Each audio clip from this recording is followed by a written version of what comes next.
Alright, so I saw this article on a place called POC Culture.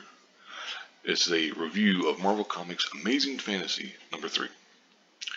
Basically, here she gives some backstory about, we see teenage Peter Parker in his current run of Amazing Fantasy. He's got Captain America and Black Widow as well. She's talking about, although she says, spoiler, I'm going to be kind of critical here. But the only problem is she doesn't get specific about anything. Basically, there's the cover. It looks pretty cool. I like it. I mean, I don't know how other people would feel about it. I think it's pretty cool. Kare Andrews is the writer, penciler, cover artist, all that stuff. Anyway, review. Players are in place. Fight. And goes on and talks about how they were plucked from their respective debut time periods and thrown together in a fantasy adventure. It sounds fascinating. I thought they would try to search for a way home and along the way stumble into each other. Instead, each hero has fallen into a specific warring groups within this fantasy world. Those conflicting factions come to the fore. I think she means conflicting factions. But okay. Anyway, what is confirmed in this issue is our heroes have passed to some underworld or afterworld for the dead.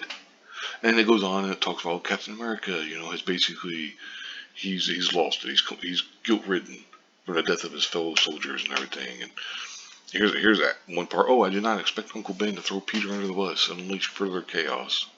Other than that, it's like then of course it's the one thing that bothers me. That's how women are characterized and represented. And she goes on and talks about here's a good part. Given the source of inspiration for the comic, tabletop games. Oops, what the hell are you doing?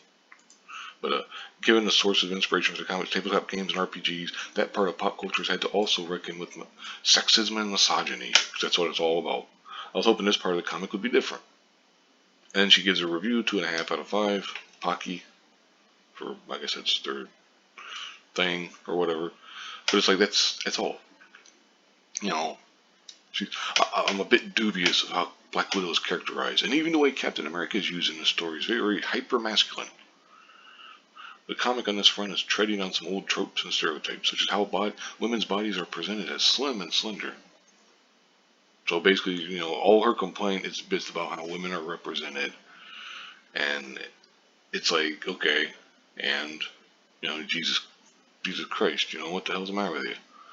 Anyway, like I said, I'm not gonna go much further because she doesn't go much further. What kind of review is this? You don't even talk about anything specific other than mentioning the part about Uncle Ben turning on Peter, which he actually liked, by the way. But anyway, so I'm just going to go ahead and wrap this up here. I think this is a shitty review for a stupid, whether or not you agree with her, it's just a shitty review. You don't mention anything.